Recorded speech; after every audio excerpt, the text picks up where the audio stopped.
안녕하세요. 경기도에 살고 있는 30대 여성입니다. 벌써 올해도 마무리가 되어가고 있네요. 여러분은 어떤 한 해 보내셨나요? 저는 참 다사다난한 날들을 보냈습니다. 사실 올해 중 제가 가장 잘한 일이 다름 아닌 이혼이라서 조금 멋쩍기도 합니다.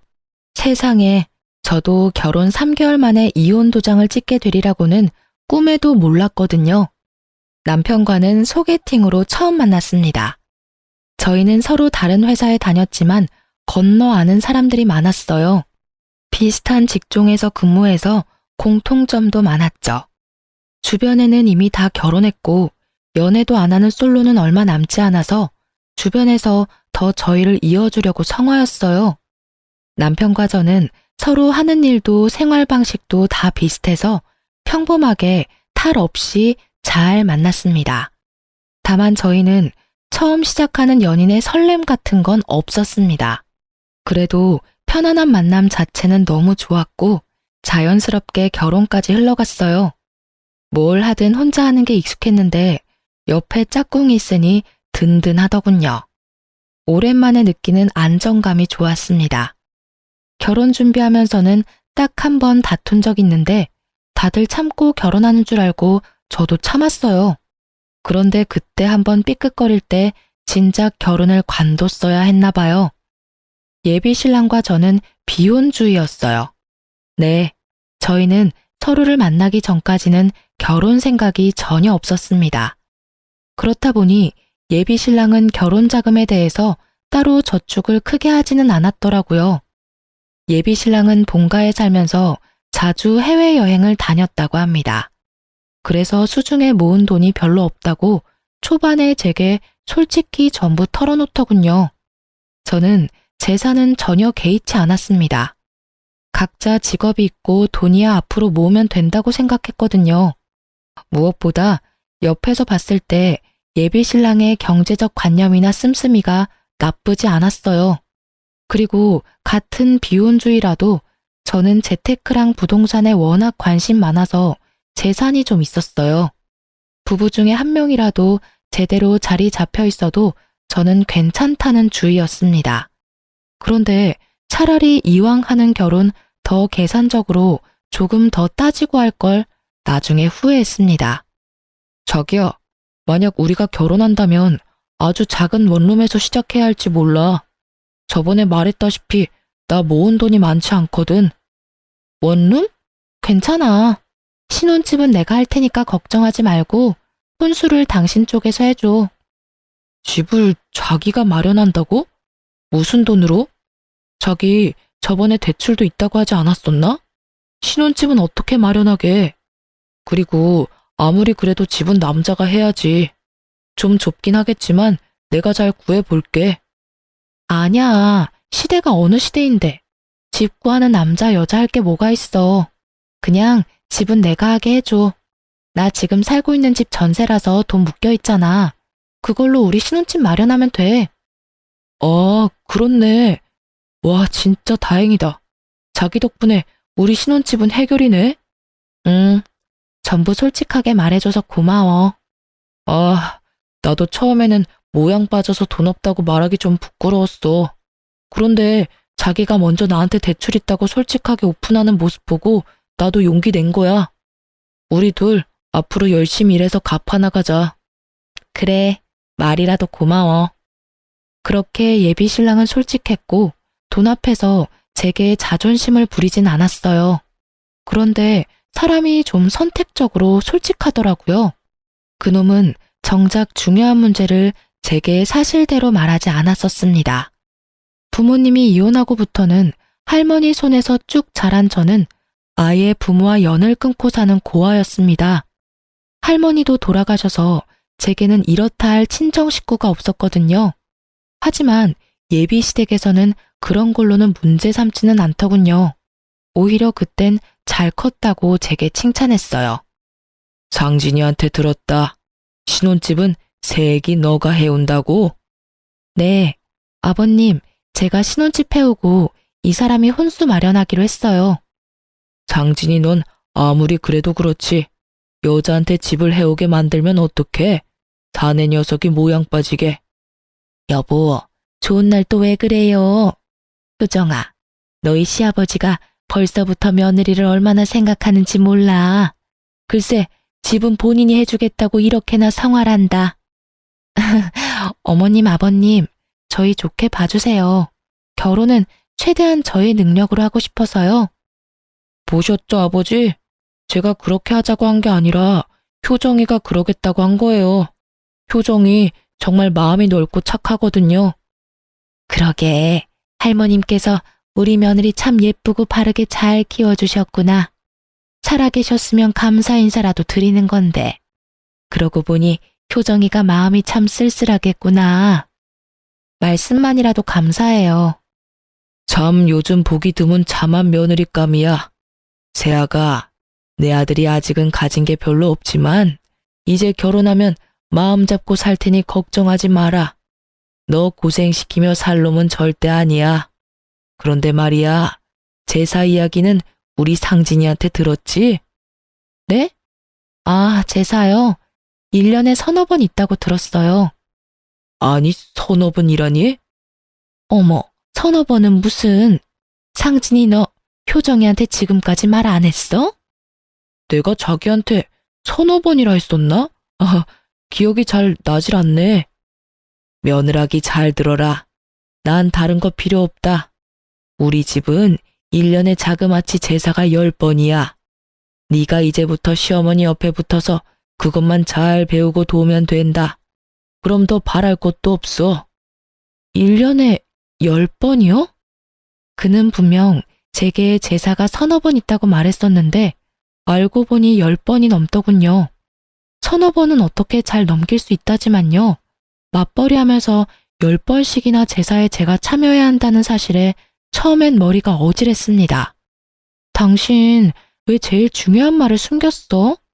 내가 뭘? 제사 말이야. 1년에 10번은 넘게 하는데 10번 정도는 꼭 내가 도와줘야 한다잖아.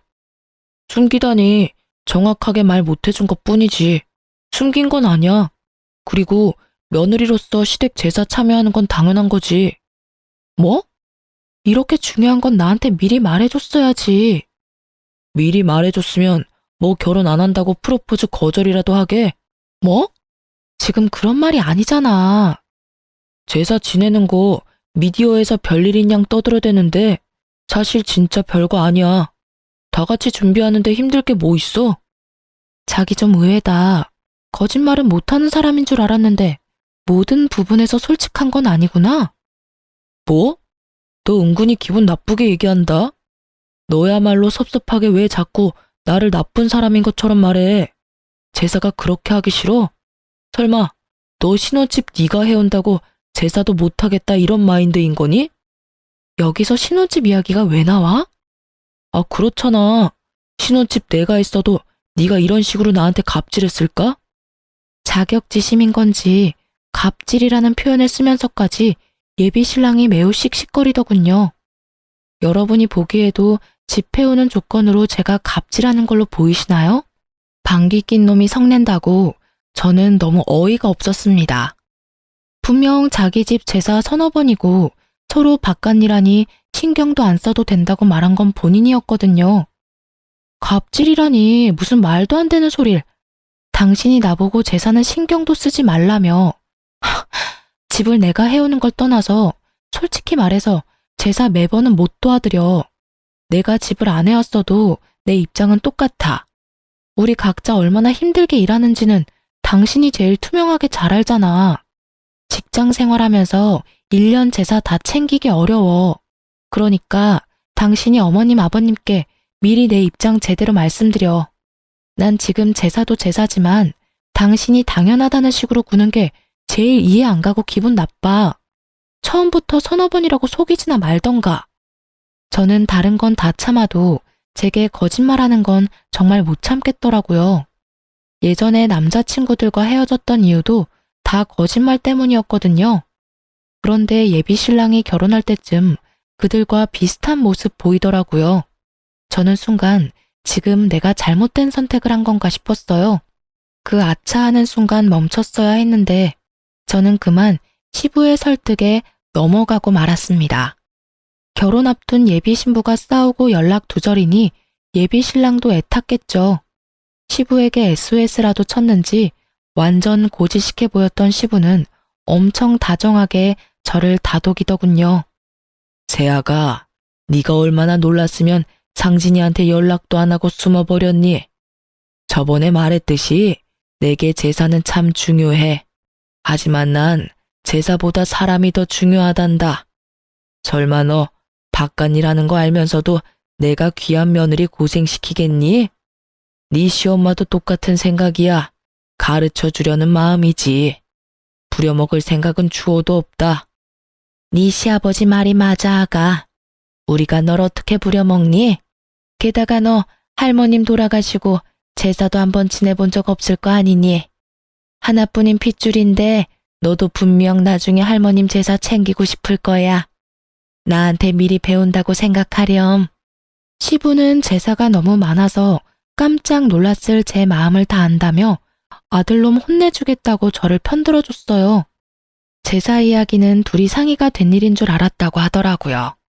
그래서 제사 전부 다 도울 필요 없이 딱 1년에 5번만 도와달라더군요. 시모도 옆에서 너무 미안하다고 맞장구 쳤어요. 예비 신랑도 뒤늦게나마 용서를 구하고 시부모가 나서서 저를 편들어주니 저는 결국 못 이기는 척 사과를 받아줬습니다. 사실 저희 할머니 독실한 크리스천이라 제가 따로 제사 지낼 일도 없었어요. 하지만 시부모에게 굳이 덧붙이지는 않았습니다. 제사가 1년에 10번 넘게 있는 거 알게 됐지만 그렇게 참고 결혼에 결국 꼴이 냈습니다. 사실 속으로는 5번도 많다고 생각했어요. 그런데 세상에 제사상 한 번 못 차려보고 황당하게 이혼할 줄은 몰랐습니다. 그래도 제사 문제가 금방 잊힐 만큼 결혼 생활 초반은 아무 일 없이 잘 지냈습니다. 남편은 결혼하고 나니까 확실히 연애 때보다 더 살뜰히 제게 잘해주더군요. 아침엔 출근하느라 둘 다 바쁜데 남편은 꼭 저보다 먼저 일어나서 아침 식사를 준비했습니다. 평소에 제가 제일 약한 부분이 잠이에요. 그래서 혼자 살 때는 따로 아침 식사를 챙겨 먹지도 않았습니다. 그런데 남편 덕분에 몇 달 아침 챙겨 먹으니 속이 든든하고 따뜻해서 고맙더라고요. 여보, 일어나. 지금 일어나야 같이 밥 먹고 출근할 수 있어. 자기야, 아침인데 고생스럽게 뭘 또 이렇게 많이 차렸어. 엄마가 준 반찬이지 뭐. 내가 한 건 계란 후라이 뿐이야. 맛있게 먹어. 오늘도 화이팅하자. 고마워. 나도 자기처럼 아침에 일찍 일어나고 싶은데 쉽게 눈이 안 떠져. 자기 원래 아침잠 많잖아. 괜찮아. 아침은 나한테 맡겨. 그때까지만 해도 저는 남편이 차려주는 아침이 그의 사랑이 담긴 배려라고 생각했어요. 저녁은 항상 남편보다 더 일찍 퇴근하는 저 혼자 준비하니까 아침이라도 신경 써서 차려주나 싶었죠. 그런데 그 아침밥은 남편이 미리 세운 계획 중 일부였더군요. 신혼 초 사랑 담긴 순수한 아침밥이 아니라 그건 일종의 뇌물 같은 거였나 봐요. 남편은 점점 숨겨둔 본색을 드러냈습니다. 자기야, 우리 이제 슬슬 통장 합칠까? 어차피 우리 월급도 비슷하게 벌고 네 통장 내 통장 할 거 없이 재산을 슬슬 합쳐야지. 생활비 입금하는 것도 몇 번 하다 보니 별로야. 귀찮게 일일이 다 계산해야 하잖아. 난 은근히 숨 막혀서 이런 건 딱 질색이야. 결혼한 지 얼마 되지 않아서 생활비 어디서 어떻게 쓰일지 잘 모르잖아요. 그래서 달마다 쓴 총 금액을 계산해서 각자 반씩 부담하고 있었습니다. 그렇게 1년 동안 생활 방식을 보고 적정 금액 정해서 생활비 각출하기로 했는데 남편은 갑자기 통장을 합치자더군요. 어차피 계산도 제가 다 하는데 귀찮다면서요. 게다가 저희는 월급이 비슷하지도 않았어요. 남편 월급은 300만 원 언저리고 제 월급은 400만 원이 훌쩍 넘었죠. 비슷한 직종이니까 버는 돈이 너무 차이가 나면 상대방이 민망할까봐 결혼 전에는 제가 비슷하다고 말했었어요. 응? 난 지금도 괜찮은데?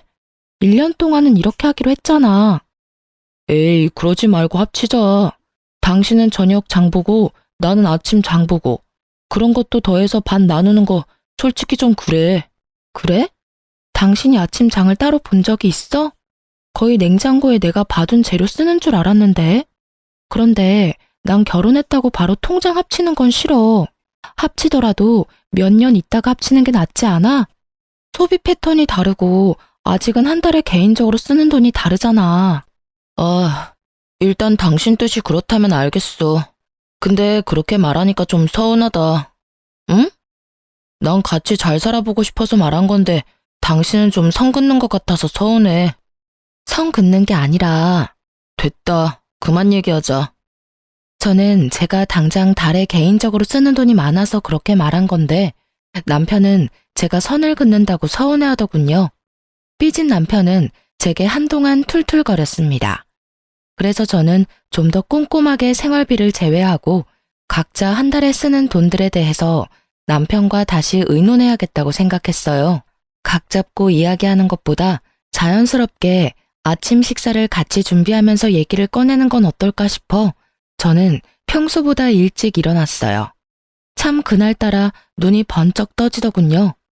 아침부터 주방에서 사부작거리는 소리가 들려서 곧바로 주방으로 갔습니다.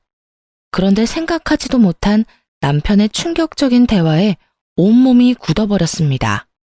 아, 엄마, 내가 언제까지 이 짓을 해야 해? 나도 아침에 더 자고 싶다고. 아니, 아버지는 왜 이런 걸 시켜서 진짜 별 효과도 없어. 지가 공주야? 보니까 내가 아침 차려주는 걸 당연하게 생각하는 눈치야. 엄마 지금 통장 합치자는 소리에도 저렇게 딱 잘라서 냉정하게 구는데 내가 엄마 아빠 용돈 드리자고 하면 쟤 아주 난리 날 것 같아. 내가 왜 자꾸 눈치를 보면서 살아야 해? 엄마, 두고 봐.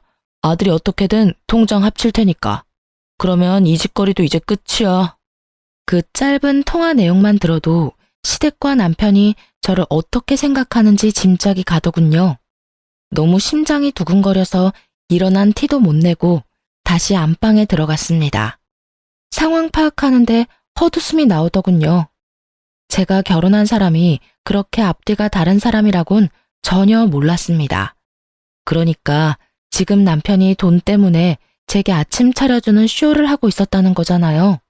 저는 방에서 혼자 아무리 마음을 가다듬어도 시댁과 남편이 하는 연극에 제가 낀 느낌을 지울 수가 없었습니다. 조금 시간이 흐르자 남편은 평소처럼 다정하게 깨우러 들어오더군요. 여보, 이제 일어나야지. 같이 아침 먹자. 내가 여보 좋아하는 프렌치 토스트 준비했어요. 식탁에 앉으니 그 많은 아침 식사가 그런 의도로 준비된 거였다는 걸 다시 곱씹게 되더군요. 내가 요 며칠 퉁명스럽게 해서 미안해. 난 잘 살아보려고 말 꺼낸 거였는데 당신이 딱 잘라 거절하니까 좀 서운하더라. 화해의 의미로 내가 준비한 거니까 많이 먹어. 안 먹고 뭐해? 미안한데 나 속이 좀 메스꺼워서. 어? 힘들게 준비했는데. 그러지 말고 한 입만 먹어봐. 빈속이라 메스꺼운 걸 수도 있잖아. 미안, 도저히 못 먹겠어. 아씨, 준비한 성의가 있는데 그래도 먹는 신용이라도 좀 할 수 있잖아. 아씨? 지금 내가 속이 안 좋다는데 당신은 억지로라도 이걸 먹이고 싶어? 먼저 괜찮냐고 물어보는 게 먼저 아니야? 아, 깜짝이야. 왜 갑자기 소리를 질러? 서운해서 그랬지. 괜찮아? 뭐 어제 먹은 저녁이 체한 건가? 뭐 말만 하면 서운하대. 아침은 됐고 그럼 통장 이야기나 다시 하자. 통장? 뭐야, 당신 내 말대로 해주게? 저는 통장 이야기에 너무 티나게 화색이 도는 남편 놈을 보고 속이 뒤집어졌습니다. 일단은 내색을 하지 않고 물었죠. 당신 정확히 달에 통장에 찍히는 금액이 얼마야? 서로 그것부터 정확히 하자. 자, 이것 봐. 난 투명하게 공개할 수 있어. 남편 실수령액이 찍힌 통장 내역을 보니 정확히 300만 원이 조금 안 되더군요. 저는 헛웃음을 지으며 제 월급을 공개했어요. 그때는 통장을 합치려는 생각보다 남편이 어떻게 나오는지 보려고 한 거였죠. 뭐야? 세금 떼고도 400만 원이 훨씬 넘네? 월급이 나랑 100만 원 넘게 차이 나잖아. 내가 훨씬 더 많이 버네. 언제는 비슷하게 번다며. 당신 몰랐는데 진짜 좀 치사하다. 훨씬 많이 벌면서 왜 지금까지 숨겼어? 생활비 반반씩 하는 게 맞아? 더 많이 버는 사람이 더 내야지. 가만 보니 당신 논리 참 웃긴다. 집도 내가 해왔는데 생활비도 내가 더 내라? 또 집 이야기야? 나도 혼수 마련해 왔잖아. 생각해보니까 내가 집 해왔으니까 큰 소리 쳐도 내가 더 치는 게 맞지 않나? 오늘 진짜 왜 이래? 몸이 많이 안 좋아? 그냥 이 얘긴 다음에 하자. 왜? 지금 이야기 마무리해. 이렇게 화를 내고 소리를 지르는데 내가 이야기를 어떻게 꺼내? 아, 내가 화내니까 차마 아버님 어머님 용돈 드리자는 말이 입 밖으로 안 나와? 뭐? 아까 어머님이랑 통화하는 소리 들었어. 왜 엿듣고 그래? 네네. 내 집에서 당신 통화 엿들어 미안하네요. 그러지 말고 솔직하게 말해봐. 당신 원하는 대로 내가 해줄지 안 해줄지 어떻게 알아? 정말 내가 원하는 대로 해줄 거야? 그럼 이왕 이렇게 된 거 내가 솔직하게 다 말할게. 내 월급이랑 당신 월급 합치면 도합 700만 원이 넘잖아. 근데 우린 집도 있고 아이 계획도 없어. 게다가 당신은 모실 친정 식구도 없지만 난 우리 부모님 멀쩡히 살아계셔. 모시지는 못해도 용돈은 응당 드려야 한다 생각해. 그래서 계속 말해. 우리가 엄마 아빠한테 못해도 200만 원씩은 용돈으로 챙겨드리자. 뭐 몇십만 원도 아니고 200만 원? 우리한테 어려운 금액 아니잖아. 어디가 아프신 것도 아닌데 왜 200만 원씩이나 드려야 해? 당신은 부모님 없어서 모르겠지만 이 금액 지극히 일반적인 거야. 무슨 말도 안 되는 소리 하지 마. 200만 원씩 달마다 드리면 당신이랑 내 노후는 누가 책임져 주는데? 겉 더럽게 계산적으로 구네. 우리 부모님 돌아가시면 단 얼마라도 남겨주시겠지. 못해. 당신이랑 달리 난 대출도 있어. 이자 내리면 빠듯하고 힘들어. 그러니까 통장 합치자고 했잖아. 안 된다고 할 거면 애초에 왜 사람 기대하게 만들어? 통장 합친다고 뭐가 달라져? 내 대출 이자만 250만 원이야. 이자가 당신 월급이랑 거의 엇비슷한데 무슨 용돈을 200만 원씩 드려. 난 절대 못 드려. 뭐? 잠시만. 방금 뭐라고 한 거야? 이자가 얼마라고? 250만 원이라고. 근데 이 여자가 미쳤나? 뭘 했길래 대출 이자만 250만 원이야. 당신 대출 얼마나 있는 거야 지금? 9억 정도 있어. 너 돌았구나? 당신 미쳤어? 남편은 이자와 대출 금액을 듣더니 제 뺨을 사정없이 날려버리더군요. 아직도 그때의 눈빛이 잊히지 않아요. 어디에 쓴다고 대출이 그렇게 있는지 물어보지도 않고 제게 손찌검을 했습니다. 개거품 물면서 살림 다 부수려고 하던 남편은 지가 산 혼수니까 차마 아무것도 손대지 못하더군요. 뺨도 맞고 그 찌질함을 계속 지켜보는데 정신이 확 들더라고요. 이건 명백히 사기 결혼이야. 어디 감히 그 큰 대출을 숨기고 결혼할 생각을 해?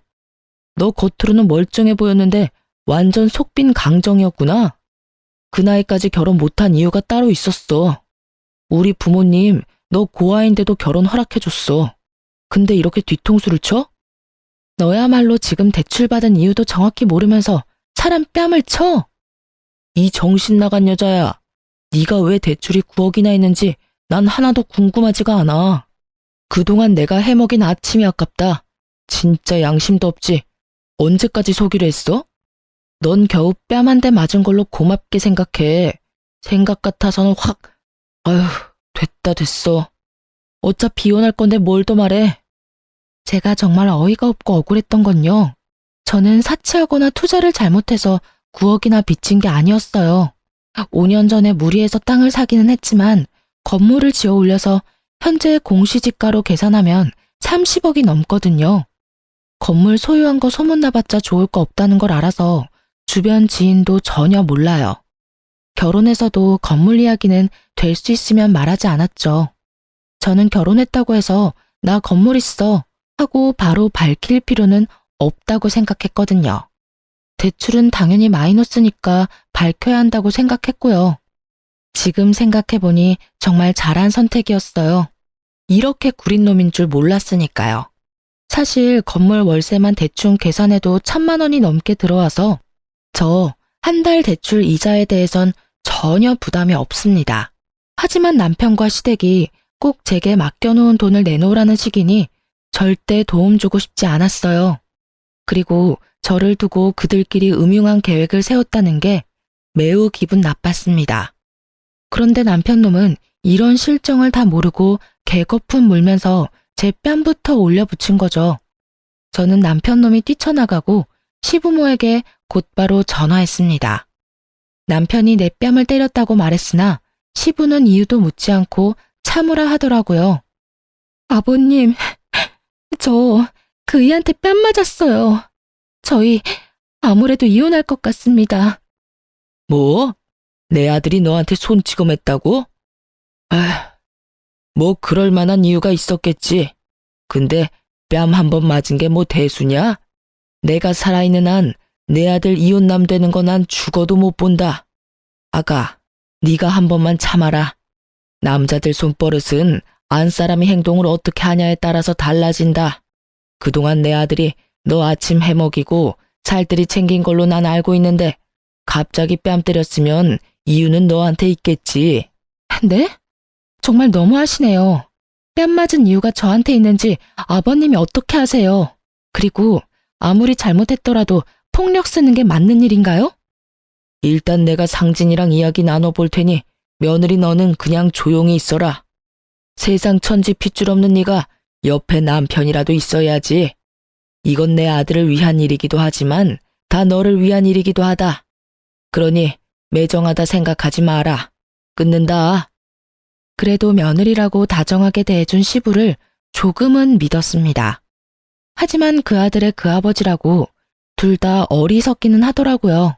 시부는 자기 아들 이혼남 만들 수는 없다면서 제게 역정을 냈습니다. 역시 팔은 안으로 굽는다는 걸 그 기회로 제대로 알게 됐습니다. 시부모와 남편 자기들끼리 가족이고 저는 그들에게 이방인이었을 뿐이었죠.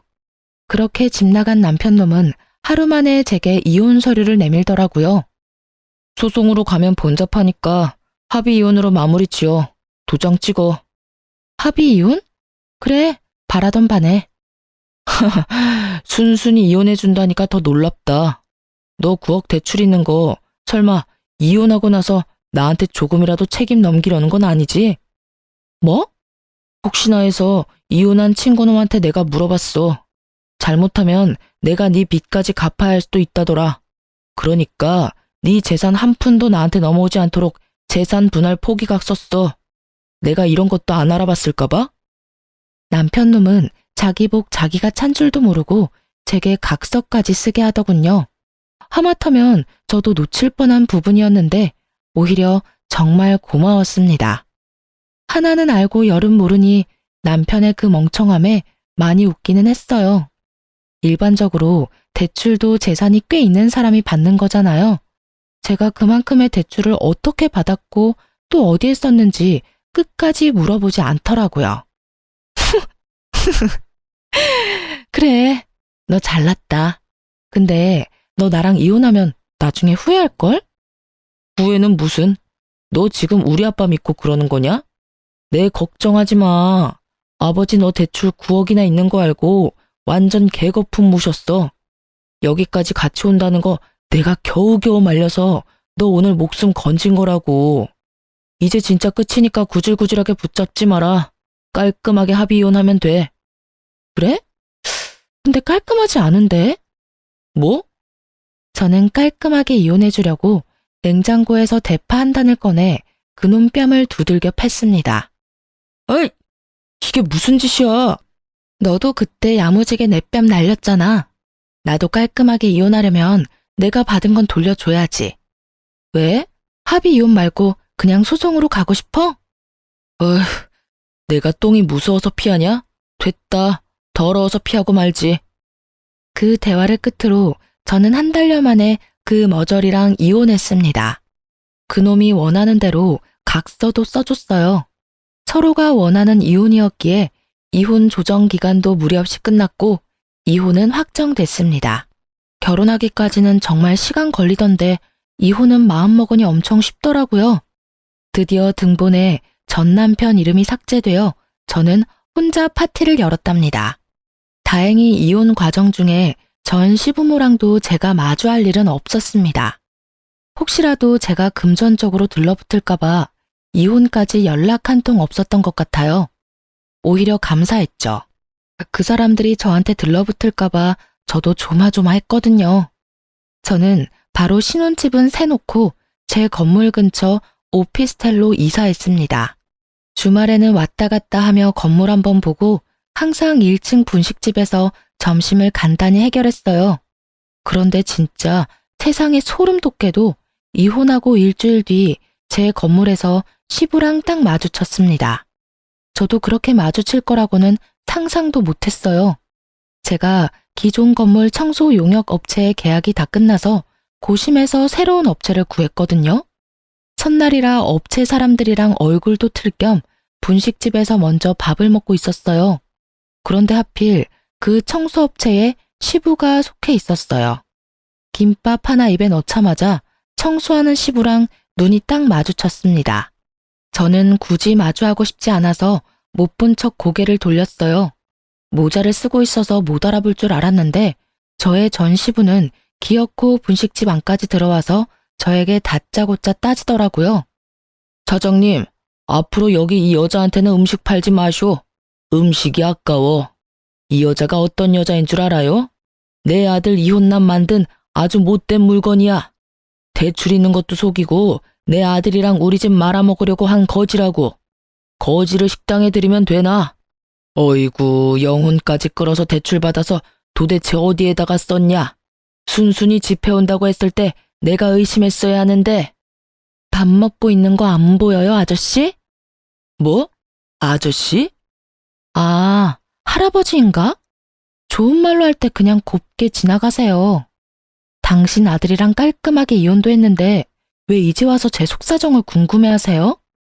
아이고, 이제 눈에 뵈는 게 없는 모양이다 니가.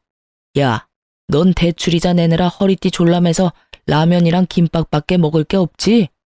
네 팔자가 딱 이딴 분식 따위나 처먹을 팔자야. 직업 있고 월급 잘 받으면 뭐해? 빚이 한가득한데.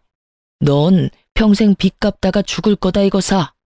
온갖 막말을 퍼부으며 난동 부리는 전 시부에 분식집 사장님이 놀라서 뛰쳐나오더군요. 아니, 누구신데 우리 손님한테 그러세요? 나 여기 건물 청소 용역업체 일하는 땡땡땡이요. 앞으로 자주 보겠네요. 장사 망하기 싫음 손님도 가려가면서 받아요. 그리고 이 여자 먹고 계산 안 하고 그냥 도망갈지도 모르니까 잘 주시하고요. 지금 남의 영업장에서 소란 피우는 게 누군데? 남의 집 귀한 딸한테 뭘 하는 거야, 이 영감탱이가? 효정씨, 건물 청소 용역업체 바꿨다더니 웬 정신 나간 할아버지가 왔어요? 효정씨 아는 사람이에요? 워낙 분식집 사장님이랑 친하게 지내서 아주머니가 더 큰 소리로 으름장을 놓자 전 시부는 당황해하더군요. 참나, 아줌마가 이 여자 엄마라도 돼요? 엄마 딸 관계는 아니지만 이분이 보기 드문 착한 건물주네요. 월세도 시세보다 낮게 받으시고 얼마나 좋은 사람인데 당신이 뭐라고 이렇게 막말을 퍼부어대? 그것도 밥 먹고 있는 사람한테. 밥 먹을 때는 개도 안 건드려. 뭐라고요? 이분이 당신 업체 고용한 이 건물 건물주잖아요. 아저씨 겉도 모르고 막말 퍼부었어요? 당신이 말하는 지금 영끌러인가 뭔가 영혼 끌어서 대출받는 요즘 젊은이가 아니라 오래전에 이미 자수성가해서 이렇게 비싼 건물 소유한 멋진 신여성이라고요. 아가, 이게 다 사실이냐? 아가라뇨. 소름 돋으니까 그렇게 부르지 마세요. 그럼 뭐 대출 9억이 은행에 찾아가서 해달라고 하면 그냥 쉽게 빌려주는 줄 알았어요? 하긴 그쪽이 그만한 재산도 없으니 대출 1,000만 원이라도 쉽게 받을 수 있었겠어요? 그런 상황이 없으니 알 리가 있나? 그러니까 당신 아들 포함해서 온 집안이 경제적으로 무지하지. 너 왜 우리한테 건물 있는 거 숨겼냐? 세상에 이런 게 어딨냐? 감히 건물 있는 거 숨기고 재산 한 푼 안 주고 이혼을 해? 네가 건물 있는 거 알았으면 우리 아들이 너랑 이혼할 필요도 없었지. 그럼 내가 여기서 이러고 건물 청소나 하러 다닐 필요도 없고. 하여튼 부전자전이라더니 반응 똑같은 거 웃겨 죽겠네요. 아저씨, 결혼 전에 취득한 재산에는 분할 대상이 아니에요. 그리고 아들이나 아빠나 왜 생판 남의 재산을 탐내냐고요. 심지어 지금은 이혼해서 아주 남이에요. 내가 이건 그냥 두고 못 보지. 네 건물이 우리 아들 건물이나 다름없지. 혼인 사실이 명백히 있는데 이건 사기야. 재산 조사 다시 들어가야 해. 뻔뻔하기도 하셔라. 혹시 그건 아시나? 그쪽 아들이 내 대출 조금이라도 갚아달라 할까봐 개거품 물면서 재산 분할 포기각서 쓰자고 한 거 몰라요? 그런 건 또 상의를 안 했나 봐요. 뭐? 그래서 썼냐? 당연하죠. 원하는 대로 써줬는데 뭐 문제 있나요? 안 돼. 아이고, 내 건물. 어머, 저 아저씨가 정말 노망나거나 치매 걸렸나 보네. 남의 건물 보고 자기 건물이라니. 이제 남 식사하는 가게에서 방해 그만하고 나가세요. 그리고 그 업체에서 잘리고 싶지 않으면 지금 당장 내 건물에서 나가요. 알겠어요? 아가, 내가 정말 잘못했다. 우리에게 한 번만 기회를 다오. 잠깐이지만 우리 네 식구 한 가족이었잖아. 보아라고 막말할 땐 언제고 아가? 진짜 끝까지 소름 돋게 하네. 먼저 나 버린 건 그쪽들 아닌가요? 버려놓고 무슨 가족이래? 너 그렇게 살면 벌 받아. 내가 왜 벌을 받아요? 좋은 게 좋은 거라고. 가진 게 많으면 세상에 베풀면서 살아야지. 내가 내 돈을 어떻게 하든 그쪽이 뭔 상관이야. 당신네한테 줄 돈 한 푼도 없으니까 꺼지세요. 그 사람이 벌 받는다는 소리만 안 했어도 그쯤 했을 텐데 저도 사람인지라 그 말 한마디에 이성의 끈이 딱 끊어지더군요. 전시부는 분식집 사장님이 소금을 뿌리니까 그쯤 하고 사라지더군요. 저는 바로 용역업체 사장한테 전화해서 전시부 이름 대고 그 사람 때문에 계약 파기하고 싶다며 제 입장을 전했습니다.